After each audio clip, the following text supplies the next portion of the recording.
The witness describes Harry being told that if he left, he would never see his children again, not as a legal reality, but as an emotional weapon. You walk out that door, you lose them forever. That is manipulation, plain and simple. The staff member who left the household worked in the California residence for 22 months and has provided a sworn statement to a legal team in London that runs to 47 pages, every word of which I have read. This person describes an environment where Harry's autonomy was systematically eroded. They describe how, in the early days, Harry would make suggestions, voice opinions, and express preferences, but over time, those contributions were dismissed, ignored, or openly contradicted in front of others. The witness describes a meeting in July of last year where Harry proposed stepping back from certain media commitments to spend more time with his children. His suggestion was met with, and I am quoting from the testimony, immediate and aggressive pushback.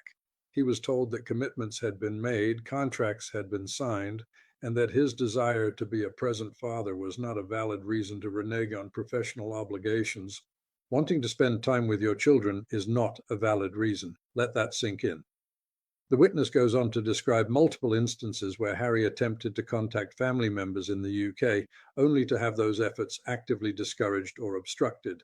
In one particularly damning section of the testimony, the witness recalls Harry asking to attend his father's birthday celebration in November.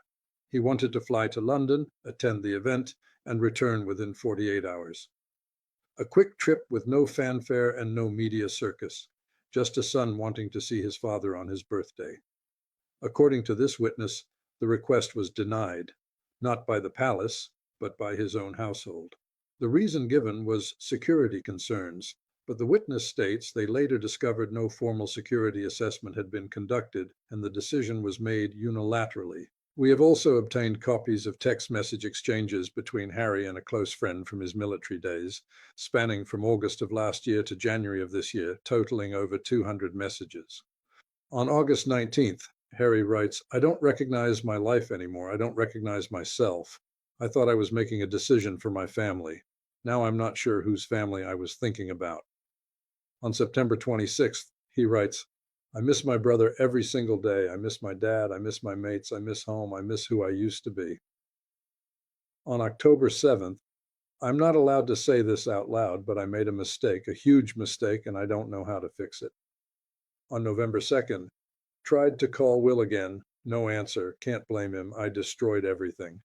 On December 12th, "If I could go back and do it all differently, I would. I'd swallow my pride, work within the system, fix things privately, but I can't go back, and I'm starting to think I can't go forward either." Read that again. I'm starting to think I cannot go forward either.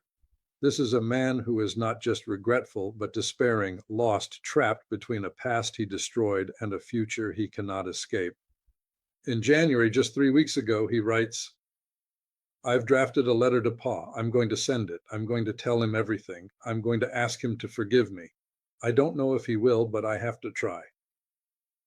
We have confirmation that a letter was delivered to Clarence House on January 9th. The contents have not been disclosed, but sources close to the king describe it as deeply personal, emotional, and contrite. The king's response, according to insiders, is that His Majesty was moved by the letter but remains cautious. He has been burned before.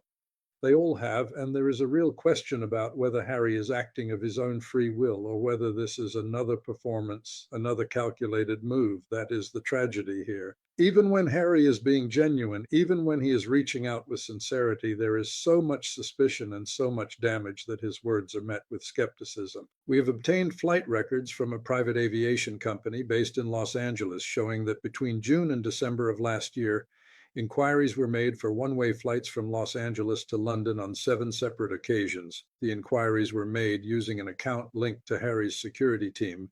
One-way flights, not round trips, 7 times. None of these flights were ever booked, but the inquiries were made. Why would someone inquire about one-way flights multiple times unless they were seriously considering leaving and not coming back? There is also a financial component that has not been widely reported. According to documents filed with Companies House in the UK, Harry re-established a dormant company in his name in October of last year. The company, which had been inactive since 2018, was suddenly reactivated with a stated purpose of property investment and management. Why would Harry reactivate a UK-based company unless he was planning to re-establish himself in Britain?